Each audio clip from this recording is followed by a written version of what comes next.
Greetings, everyone, and good morning. Pete Pardo here from Sea of Tranquility. Welcome to another edition of Classic Live Album War. Hope you're all having a nice start to the Sunday. It's a beautiful day here in New York. All right, nice and sunny, pleasant, kind of little ever lasting vestiges of summer.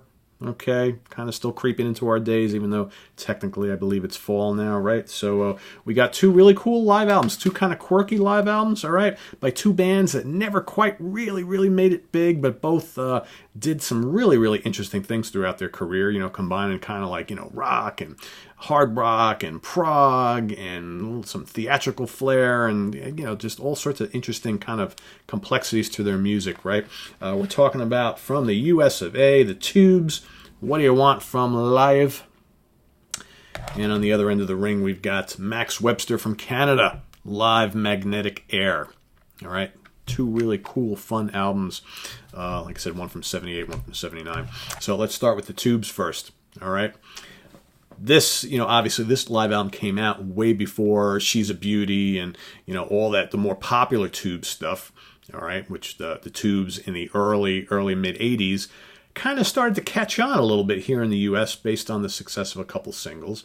But they had some really good, definitely more challenging material before that point in time. And I think, when most people think of the Tubes, they think of those kind of couple hit albums and hit singles. But stuff like this just, whoop, just went never made any contact with this kind of stuff. But there's actually some great material on here, and this is a time when the Tubes were really kind of firing on all cylinders from from a songwriting perspective, and most certainly on stage, right, where they they did all sorts of wacky stuff on stage, and I think that made them a must-see live band at the time. So we've got, and this originally was a double LP set, kicking off with Overture, which has got little bits and pieces from a bunch of different songs, kind of like a little medley.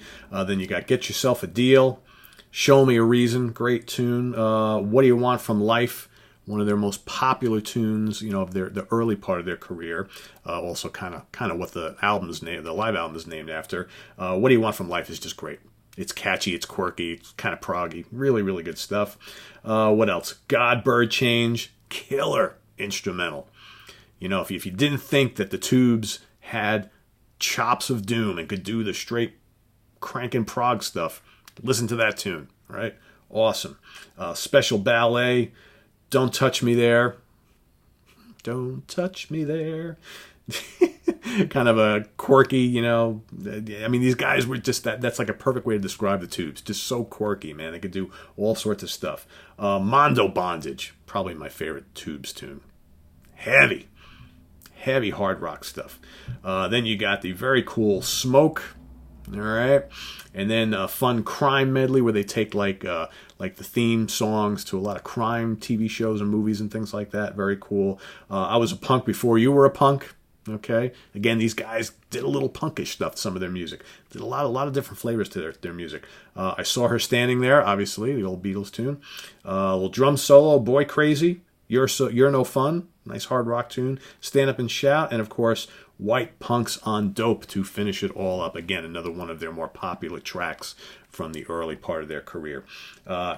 Great guitar playing on here. Fee Waybill's vocals, outstanding as always. He was like a master showman. Just a really tight band that gave audiences, everything they asked for live. They wanted to make a live concert fun, and sorry, I never saw the Tubes, but I've read a lot about Tubes concerts. I obviously listened to this for a long time.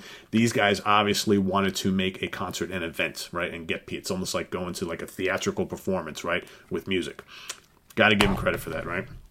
On the other end of the coin, from Canada, we got Max Webster, Live Magnetic Air, okay, a band criminally underrated, okay, throughout the world, fairly big in Canada, but here relegated in this country, in the U.S., relegated to like opening act status for all throughout the 70s. They played with every big band. They played with, Rush, and I think they played with UFO and AC/DC, and, a lot of Southern rock bands, and just, they're just, Max Webster was just like the perennial opening act here.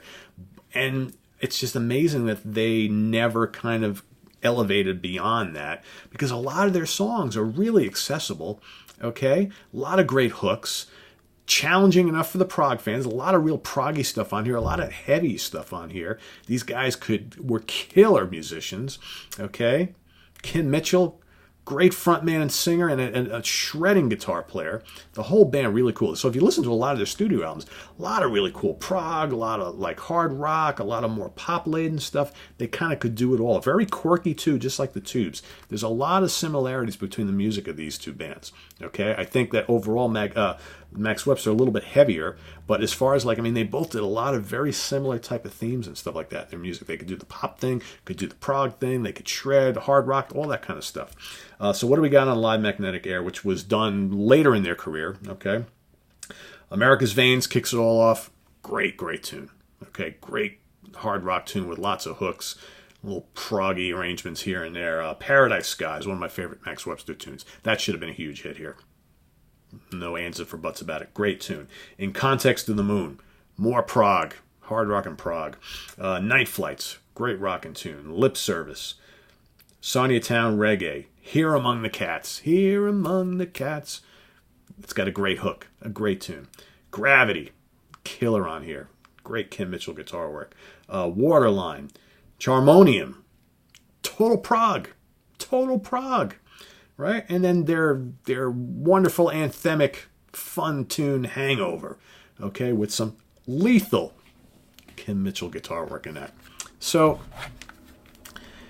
I got to tell you, if we got people out here who haven't heard either of these, man, you need to. Run out. You know, a lot of people commenting on the Facebook page that are pretty familiar with this, not so much this. I found in this country especially, and well, a lot of parts of the world, because we got folks from all over the world watching, Max Webster, not really a household name by any means. There's a lot of people who are just unfamiliar with these guys. Well, I would urge you, this is a good intro to Max Webster, because it's got, you know, it's not a ton of tunes, not a lot of tunes on here, but some of their more notable ones. But man, they don't have a lot of studio albums. Go check them out. They're really, really great.